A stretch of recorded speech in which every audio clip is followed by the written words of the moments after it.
forgot. So, I mean, you're hearing admission straight from the people who actually believe this stuff. I like that. The modest requirement that they exist hasn't been met. Well, then what good's your model?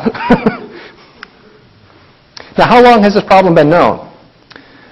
There have been many attempts to model the evolution of a swarm of colliding planetesimals. Safronov calculated the characteristic timescales for planetary growth. I won't read all this. He says around Earth it would take 10 million years. Excuse me. Yeah, 10 million years. But the further out you get from the Sun, it gets longer and longer. When you're at the Neptune, it's 10 to the 10, which is 10 billion years, which is more than twice as long as the 4.5 billion years that they actually have to play with. It is clear that in view of the large timescales found for the formation of the outer planets, a satisfactory theoretical model for the accretion of planets from diffuse material is not available at present. Now, when did Safronov first do these calculations? Is this recent news to everybody? No. He did this in 1972. We've known for over 30 years that those planets aren't there, except that they inconveniently are there whenever we look. Now, you'd think this would be a problem. It's clear that our level of sophistication of studying planet formation is relatively primitive. So far, it's been very difficult for anybody to come up with a scenario that actually produces Uranus and Neptune. Who heard about this on the Discovery Channel last week? Anybody? No, we have it all figured out, right? Evolution explains everything, right? No. Now, that last quote really reveals the heart of this whole matter. It's been very difficult for anybody to come up with a scenario. That's really the name of this whole game. If you can come up with a scenario, that's all you need to do. Evolutionists seem to believe that the mere act of coming up with a story proves that it all happened that way. Right? I mean, that's the logic they use. They run a computer simulation. Oh, look, we have it all figured out. Here's exactly how it happened. Because they were able to build a model that maybe produces what we see. Well, they can't build a model anyway, as we've seen. But even if they could, it doesn't prove anything, right? It's a computer model. It doesn't prove what happened one way or the other. In fact, as we've seen, it's not only a matter of coming up with a story. It doesn't even have to be a good story, really. Because think about what we've learned tonight. Rather than acknowledge their creator, evolutionists would rather cling to a story that denies the very objects it's supposed to explain. You would think that they'd realize this isn't a good alternative. Now, why is this the case? Well, the creation-evolution thing is really a spiritual battle. Man is sinful. We want to shake our fist at the Creator because if we acknowledge Him, then we acknowledge sin, we acknowledge responsibility, we acknowledge judgment, and all these other things that we don't want to deal with. Rather than deal with that, we're going to cling to a story that says these things can't be there.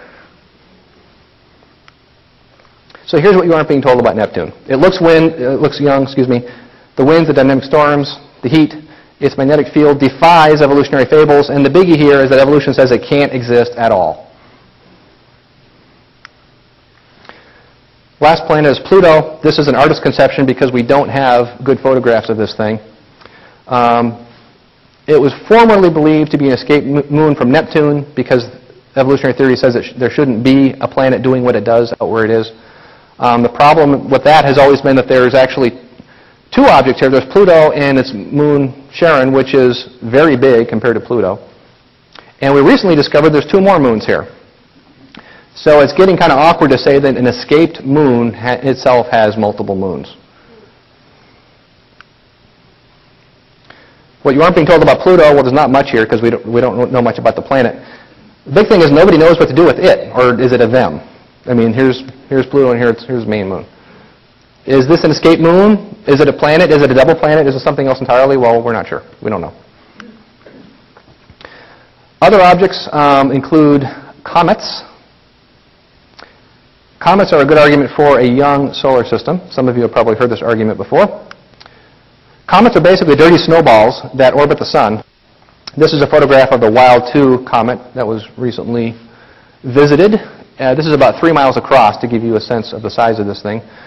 Basically a dirty snowball going around the sun that as it approaches the sun each time, it heats up and these nice beautiful tails are burned off away from the sun as it travels through space.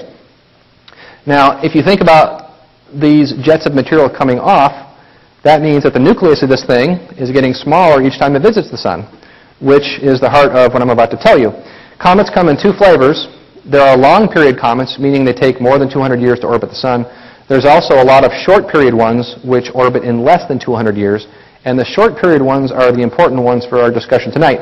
These comets, because they visit the sun so frequently, burn out quickly, or at least quickly, quote unquote, in evolutionist terms. They can't last for hundreds of millions of years, never mind billions, because they burn up.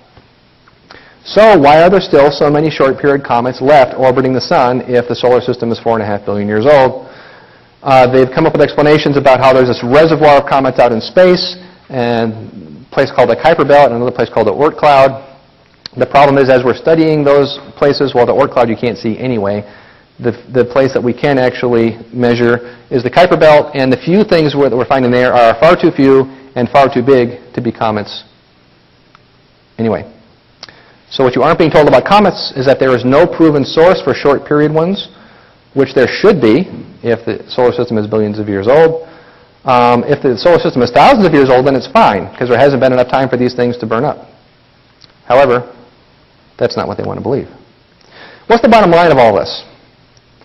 Here's a quote from one of my astrophysics textbooks. Thus far, we have seen that we know very little about the development of the solar system. Well, thank you very much. To sum up, I think that all suggested accounts of the origin of the solar system are subject to serious objections. The conclusion in the present state of the subject would be that the system cannot exist. Can you believe this would be satisfactory to someone?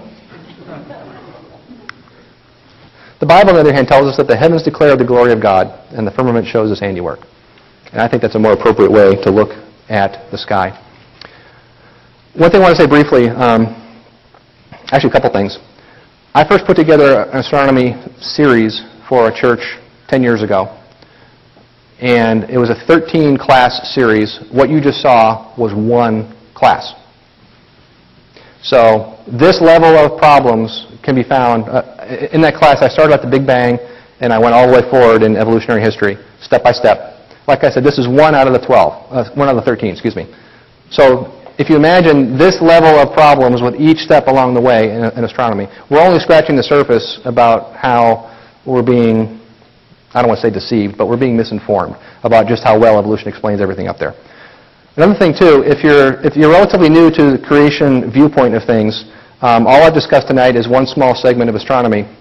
I'd like to make the point, though, similar problems exist in all the sciences: paleontology, geology, botany, zoology, anthropology, on and on and on it goes. This level of difficulty for evolutionary explanations is everywhere. What we're being told in the secular media is not at all what the actual information is in many cases. So, do I have time for questions, Chris? No, I don't. Okay, I've been shut down. Good night.